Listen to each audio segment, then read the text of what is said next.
Okay guys, so we got this 2007 Mercedes what is it, a CL350, and has no keys. So we're going to hook my jumper cables up, make sure that this thing stays charged, and then we'll hook the Autel up and we'll see if we can do all keys lost on this and make some keys. So I'm gonna get everything set up and we'll go from there. Okay guys, so I plugged in the G-box, plugged the Autel into that. So we're gonna go to immobilizer, except we'll go to European. Let's go to Mercedes. Okay, so we'll have to connect this up. So I'm gonna connect the XP400 up. Okay guys, XP400 is connected up. Let's see. Automatic selection. Let's see if we can read the VIN. I don't know if we'll be able to read it or not. Let's see, we got our battery voltage at 13.63. Well, it does say reading VIN. I don't know what I have to do to hook up the G-box yet, because I know the G-box gets power and stuff. If this doesn't read it, then we'll type the VIN in. But I know we're gonna have to, I'm pretty sure we gotta hook some power and wires up and other stuff. I've never done one of these, first time I've done it. So we'll see if this guides us through.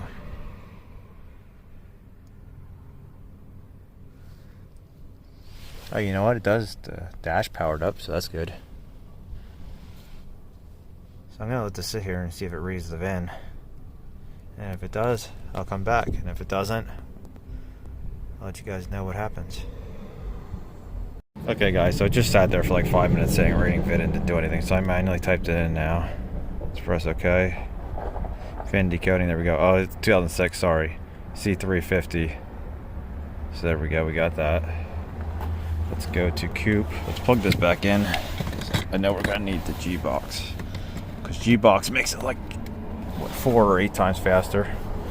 So let's go to control unit. All keys lost fast. On vehicle G-box.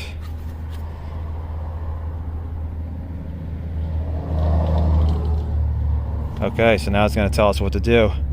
Do not remove the EIS. Okay.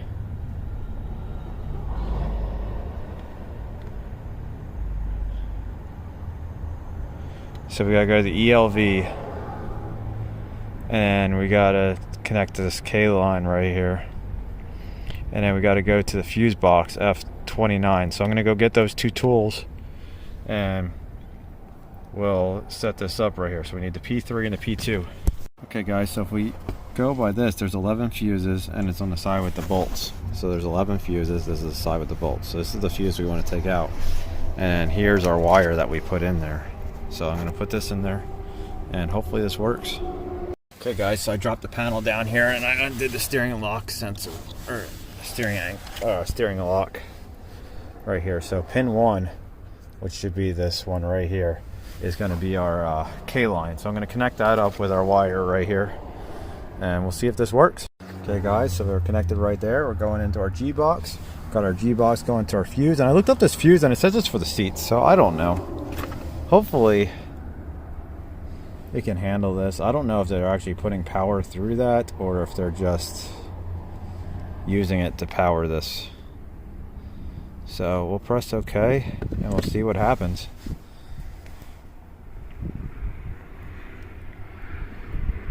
Okay, so we'll press begin and we'll see what happens.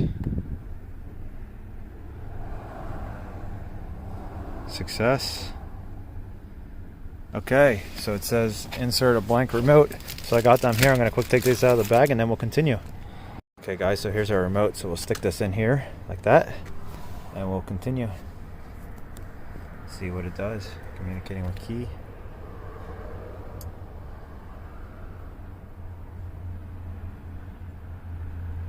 I don't know if we have to do anything with the key. I've never done one of these before. That's a success. Is there a key?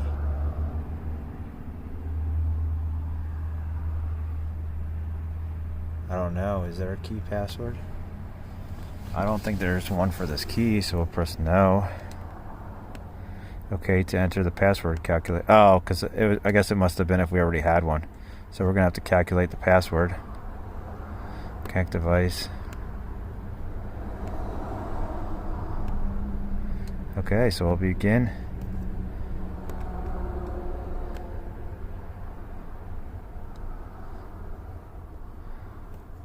Okay.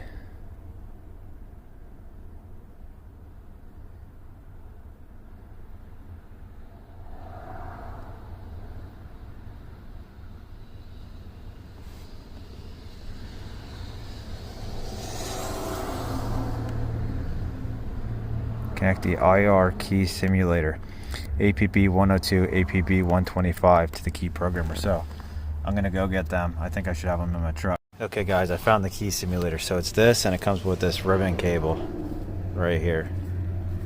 I don't know why it has a ribbon cable with the end cut off there. Like there's nothing on the end of the ribbon cable, but so we'll connect this up to the tool. I think it screws in right here, and then we gotta put this in the ignition, I'm assuming. Okay guys, that's connected up, so let's press OK because it says to connect it. I wonder if we have to put this in the vehicle, because it didn't tell us to put it in the ignition.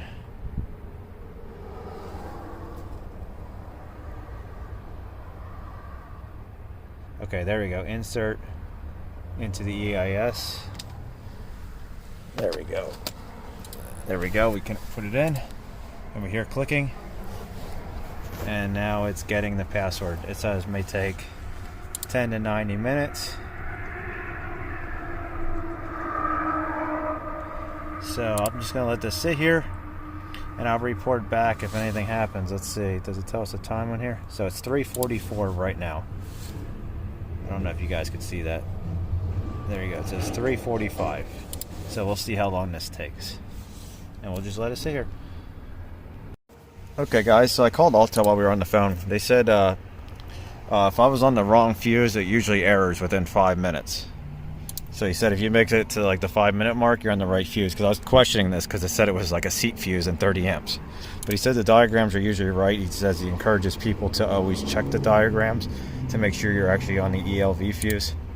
But I'm going to let this sit here. He also said that if it does fail, you can run it again and it'll actually do a different calculation. So you're not going to be repeating the same failure over and over again and just wasting your time. So he said like if for some reason it does fail, you can do it like 2 or 3 times and it'll just keep doing new calculations. So we'll just let this sit here and we'll see what happens. But he said usually between 10 and 15 minutes is usually how long it takes to do this.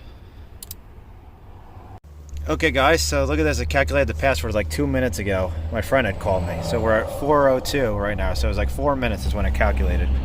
Because I called him to see if you could pull the OEM diagram to make sure we were in the right fuse. Because Mitchell was showing fuse 31, but it calculated, so we had to be on the right one. And look at this. When I finished calculating, I was like, wow, the battery voltage dropped down to 12.6. But right now we're pulling 35 amps. We're pulling 35 amps on this car. So let's press OK.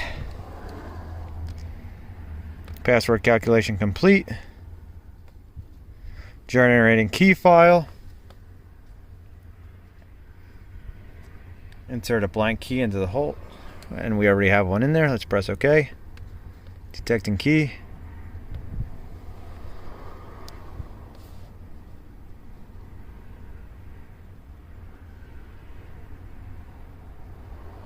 You can see the program. Oh, it was just blinking. So now it says writing key, and you can see it's blinking. So we're writing the key. We got 2 keys to do. All keys lost completed. After pressing OK.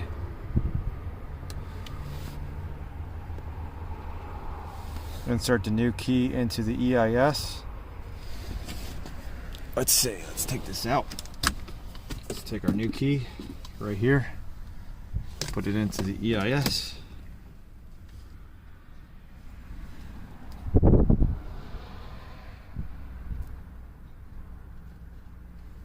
I don't see a red. Oh, look at that. Everything powered up. Let's turn this.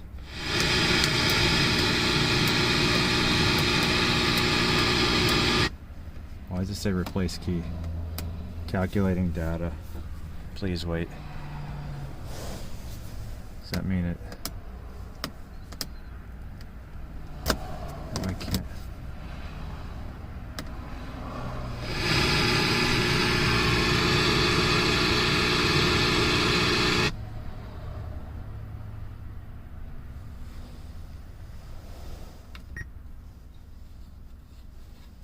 So does this mean, why does it say replace key? Or is it because we have it unplugged underneath?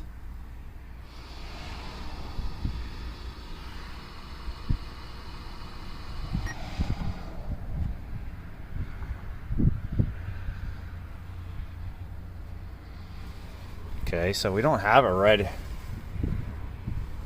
indicator lamp. Turn ignition switch.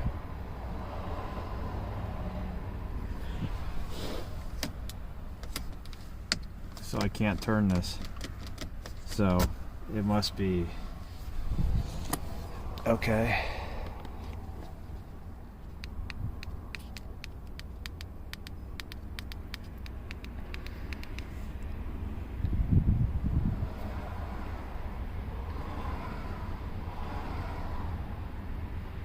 So I guess we gotta do this again.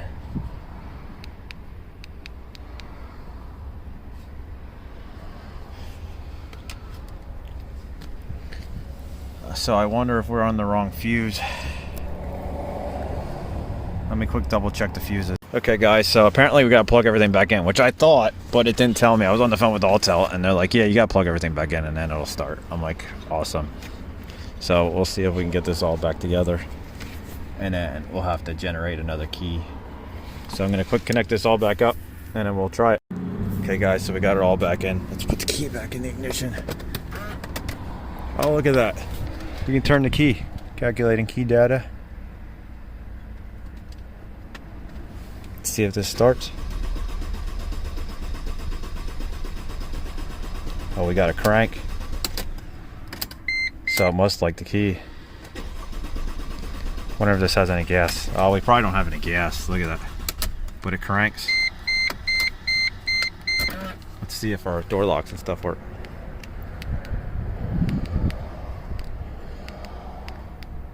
So we have no door locks. Okay. Let's see. Do we have to do anything in here? I don't know if we have to do anything.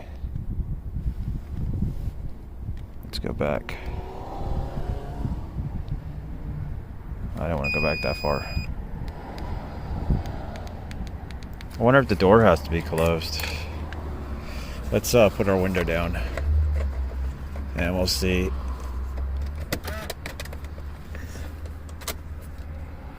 Oh, you know what guys, it also doesn't say that we're in park. So I wonder if somebody has this apart for moving the car and it doesn't detect park. Because see that, it doesn't say we're in park. But actually it shouldn't crank then. So let's turn our key on. Let's put our window down. There we go. Now let's take our key out. Let's close this door.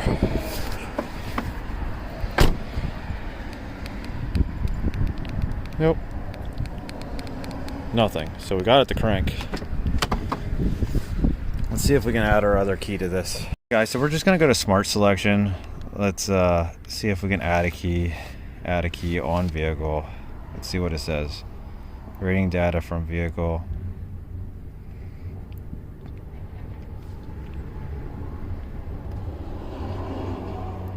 Let's see. Read EIS data. I don't know if we have to have the key in. I'm assuming we might. Let's just see what it says. Okay, so success. Put the key close to the programmer. I don't know, but I don't know if we can do this because... Okay, so there we go. Let's press OK. Communicating with key.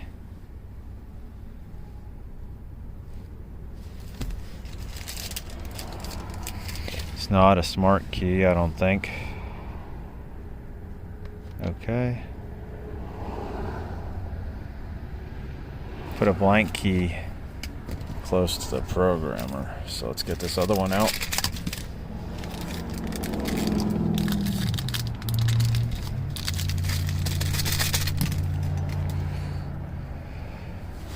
Let's see, retest.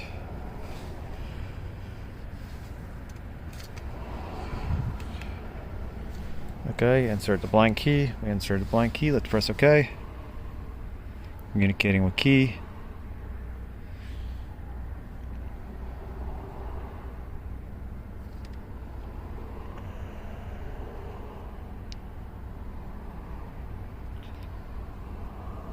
There we go, generating key file.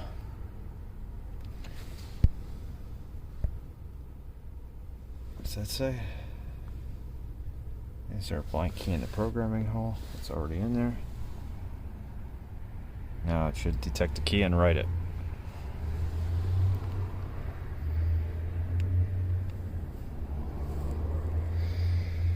Writing key file.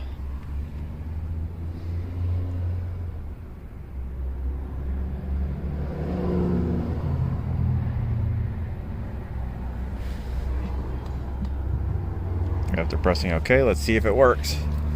Let's put this one in ignition.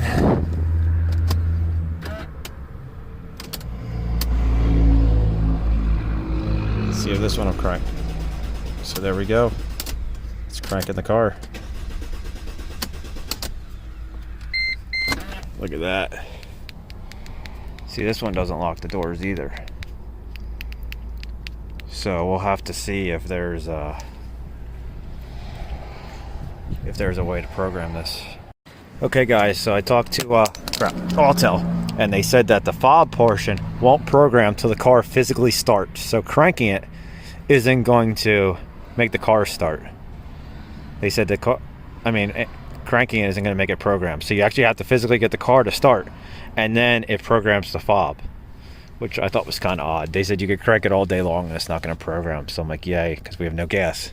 So I called them. They're supposed to be getting gas. I'll put gas in and we'll see if it starts. Hopefully it does. Or there could be something else wrong with the car, because we proved the keys are programmed because we can physically turn it. Because if you put something in that's not programmed, like we could probably use this. We put this in and try to turn it. See, we can't turn it because it's not programmed.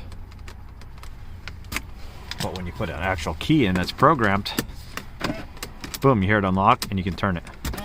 So that's where we're at. So I'm going to clean up and hopefully they get here soon with some gas.